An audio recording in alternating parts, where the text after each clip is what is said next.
of what's been constructed there that has not been sold is with Millennium Southeast Falls Creek Properties, and that will remain through the course of the receivership. As we sell units, they will sell out to the market.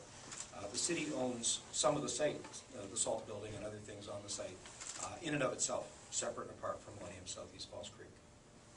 Okay, just to clarify on that, though, even though they own the asset, they don't control the asset, and you make the decisions about it, and the funds that you get from that go back to pay the banker, in this case the city. The effect of the court order today replaces the management of Millennium Southeast Falls Creek Properties Limited and its directors with the receiver. So we now stand in their shoes and move forward. Let's continue. There's no question. But it all hinges on the sales of the village and how the market goes in the years to come. So we expect a couple years of sales ahead.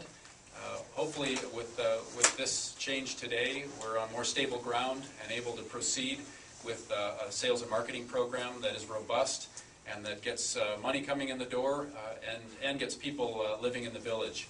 And so a sense of momentum is important right now.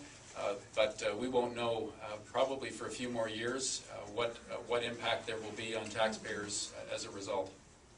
That will only happen if the market is very strong in the months and years ahead, and you know, the price points drive up the return. So at this point, it will be really challenging to achieve that break even.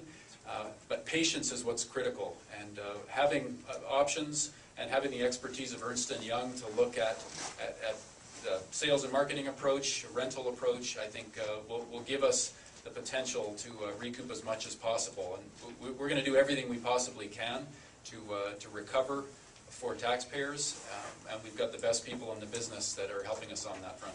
maybe, Mr. Mayor, I can just add in that the agreement that we've reached with Millennium today, which will be substantiated by the formal legal agreements in the next couple of weeks, really actually address a transfer of assets from Millennium to help address some of that gap. So I think between what the Mayor has said, the effective ongoing management of the village and the sales and the strategies that we put in place with the guidance on the direction of the receiver to make the very most of this incredible asset, combined with the agreement by Millennium and the discussions we'll have around their asset transfer comes together in the package. Since we spoke to you at the end of September around the issues with the village, have been the focus of a huge amount of work with our colleagues and partners in Millennium and with the team, both city staff and external advisors that have helped us come to a mutual agreement on the future of the project and all of the different obligations that we have in terms of this particular initiative.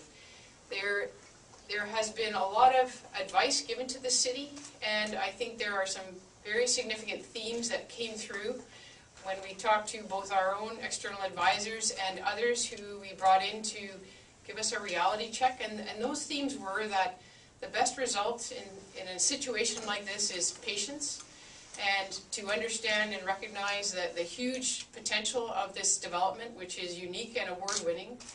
Secondly, that we take an approach that allows us to land an agreement with the developer who did really an outstanding job bringing this development to fruition for our Winter Games, and allowed us as the city to basically show us and Canada and British Columbia proud in front of the world.